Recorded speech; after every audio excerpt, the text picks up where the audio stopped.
손흥민과 토트넘의 장기 재계약 선택은 토트넘이 가지고 있는 것이 아닙니다. 손흥민이 칼자루를 쥐고 있습니다. 이 주장은 토트넘이 내년 시즌 챔스리그를 진출하느냐에 달려있다는 이유 때문입니다. 토트넘이 내년 시즌 챔스리그에 진출하는 순간 토트넘은 반드시 손흥민에게 매달릴 수밖에 없습니다. 토트넘이 현재 리그 19위인 최하위 입스위치와의 오늘 경기에 집중하고 오는 24일 맨시티 원정 경기 승리에 올인하는 이유는 오로지 챔스리그 진출권 때문입니다. 문제는 진출 가능성입니다. 놀라운 사실은 이번 시즌 챔스리그 진출이 손흥민에게 달려있고 모든 상황이 충분히 진출 가능하다는 것입니다. 최근 일부에서 좀 기다려봐라, 토트넘이 손흥민에게 장기 재계약으로 매달릴 수밖에 없다라고 주장하는 이유가 나왔습니다. 지금 상황은 토트넘이 손흥민을 내년 여름에 매각하는 것이 아니라 장기 재계약으로 매달리게 될 것이 확실해지고 있습니다. 최근 영국과 한국에서 토트넘이 손흥민에게 1년 연장 옵션을 발동했다는 뉴스가 큰 화제가 되고 있습니다. 영국의 수많은 매체 중에서 일부 축구 매체들은 손흥민의 방출설과 분노설까지 자극적으로 퍼뜨리고 있습니다. 한국 매체들도 영국의 이런 보도를 확대 해석해서 전하면서 한국 축구 팬들의 분노가 올라오고 있습니다. 이런 상황에 영국과 한국에서 가짜 뉴스이다라는 지적까지 나왔습니다. 영국에서는 토트넘 소식에 정통한 폴 오키프 기자가 논평할 가치도 없다라며 손흥민 방출설과 분노설을 완전히 무시해버렸습니다. 한국에서는 박지성이 영국에는 자극적인 기사를 쓰는 매체들이 있다, 한국 매체들도 그런 보도를 확대해서 보도하고 있다라고 지적했습니다. 박지성은 최근 보도가 사실과 다를 가능성이 높다면서 좀 더 기다려보면 정확한 사실이 확인될 것이라고 주장했습니다. 이런 상황에 토트넘이 손흥민에게 매달릴 수밖에 없고 손흥민이 칼자루를 쥐고 협상 주도권을 가지게 되었다는 소식이 확인되고 있습니다. 토트넘이 설사 1년 연장 옵션을 발동해도 결국은 손흥민에게 장기 재계약을 다시 제안할 수밖에 없다는 주장입니다.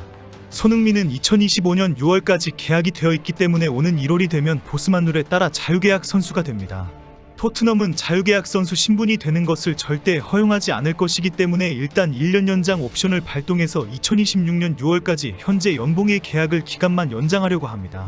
그렇다면 결국은 자유계약 선수 신분은 2026년 1월로 미루어지게 됩니다. 그래서 나오는 이야기가 토트넘이 2025년 6월에 손흥민을 다른 구단의 높은 이적료를 받고 방출한다는 시나리오입니다. 사실상 2025년 6월 여름 이적 기간이 실제 손흥민을 매각할 수 있는 마지노선이기 때문입니다. 하지만 이번 시즌에 토트넘이 2025-26 시즌 챔스리그에 진출하게 된다면 토트넘이 손흥민을 2025년 6월에 장기 재계약으로 매달리게 됩니다. 챔스리그 결승전까지 올라간 경험과 10년 동안 유럽 리그의 많은 강팀들과의 경기 경험이 있는 주장 손흥민의 역할이 매우 중요하기 때문입니다.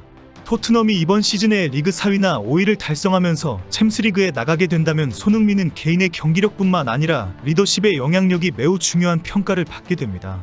챔스리그 경기 경험이 거의 없는 어린 선수들을 데리고 2025-26 시즌을 보내는 것이 불가능하기 때문입니다. 이번 시즌에 토트넘이 챔스리그에 진출을 하게 되면 2025년 6월이면 정말 어려운 시즌의 중요한 시기를 보내게 됩니다. 다시 리그 4위를 기록하면서 2026-27 시즌 챔스리그를 목표로 하는 상황이기도 합니다.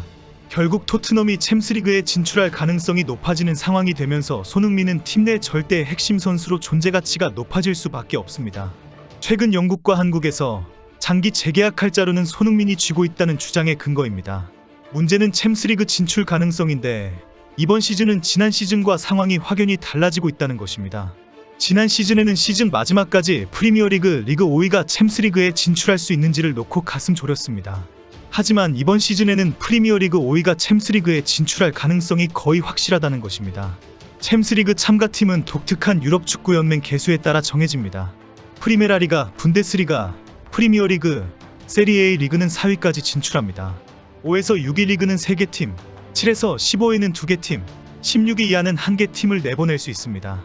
그리고 상위 4개의 리그에서 유럽 축구 연맹 클럽 대항전 경기 포인트가 높은 2개 리그의 5위 팀도 챔스리그에 진출합니다. 지난 시즌 마지막까지 리그 5위 토트넘이 포인트를 끝까지 따진 이유입니다. 지난 시즌 프리미어리그는 독일 분데스리가의 포인트에 밀리면서 리그 5위의 챔스리그 진출이 무산되었습니다. 결국 지난 시즌 이탈리아 세리에A와 독일 분데스리가 성적이 좋아 이번 시즌 챔스리그 티켓을 각각 4장에서 1장 더 받아 5장이 되었습니다. 이런 상황에 현재 유럽리그의 모든 클럽 대항전 리그 페이지 반환점을 둔 시점에서 프리미어리그의 성적이 가장 좋습니다. 게다가 남은 경기 일정을 전망해도 프리미어리그의 포인트가 다른 리그들보다 월등하게 좋을 가능성이 높습니다. 지난 8일 이탈리아의 유력 매체는 2024-25 시즌 유럽 각 리그의 유럽리그 클럽 대항전 중간 성적을 보도하면서 프리미어리그가 1위라고 전했습니다. 프리미어리그는 이번 시즌 챔스리그에 4팀, 유로파리그에 2팀, 컨퍼런스리그에 1팀이 참가했는데 유로파리그에 참여한 맨유를 제외하곤 모두 빼어난 성적을 거두고 있습니다.